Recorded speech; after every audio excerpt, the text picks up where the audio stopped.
in Chaos Zero Nightmare, the main mode is Chaos, but it can be played in two different modes. You can play it in the standard mode, or you can activate the Nightmare mode, which is this icon here on the top right of the corner.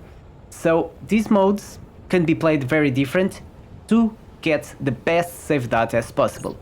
On the standard mode, it's much easier, so if you don't have the best memory fragments, if your characters are not leveled up enough, that will be your best choice, because what you really want is to finish all the stages, get the copy the cards, get as much epiphanies as you can, and get the best save data as possible.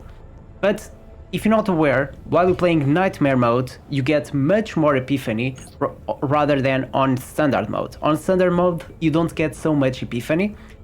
So the difference is, while you're playing standard mode, you want to get the best save data to do all the other content, and the best way to do it on the standard mode is prioritizing a single character. So imagine if I was doing this mode, in this standard mode, I will prioritize the one I want to maximize. In this case, possibly will be Rin, because she's Void, they are weak against Voids, and I'll deal more damage.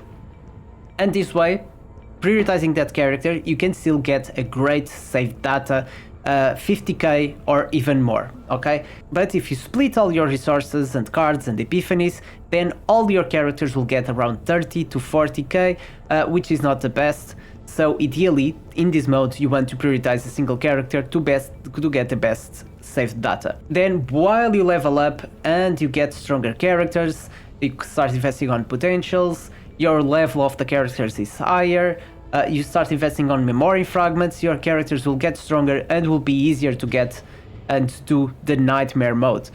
And the Nightmare mode, you want to focus on all your characters. You want to build and get the best save data for all the 3 characters, and you get a lot of epiphanies, enough to complete a build for each of these characters. But the tricky part is, some of these modes can be really hard, especially when you reach the endgame boss. You have 2 stages. The first one, you have one boss. The second one, you have another boss. And sometimes it's very tricky, but the Nightmare is really worth it if you can complete both stages, okay? Because on the Nightmare mode, it gives you increased save data value. As you guys can see, this one is normal, this one is high.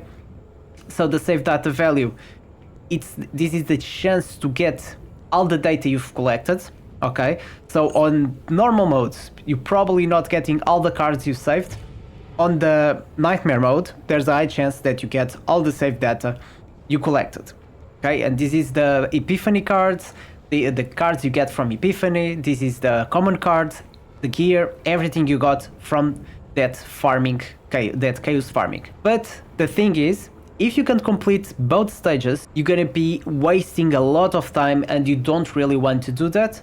You really want to finish those stages. So my advice is, do the standard mode until you can finish both bosses, and when you feel comfortable doing the Nightmare mode, do the Nightmare mode. Overall, the Nightmare mode is the best one, is where you can build 3 characters at the same time. You get more epiphanies, you get more divine epiphanies that can completely transform your cards and give you an amazing cards, but it's a harder mode, but it's still worth it, okay? So start doing the standard mode and then do the Nightmare mode. That's my advice, the way you can get more stuff, and at least you're not wasting your time. Because if you are doing this stage and then you die to the boss or something like that, you are not getting the maximum rewards from that stage. We don't really want that. So that's all I wanted to talk in this video, guys. Hope you enjoyed. Don't forget, leave your like, subscribe for more Chaos Zero Nightmare content. Hope you guys have a great day, and don't forget, leave your like, subscribe, and I'll see you in the next one.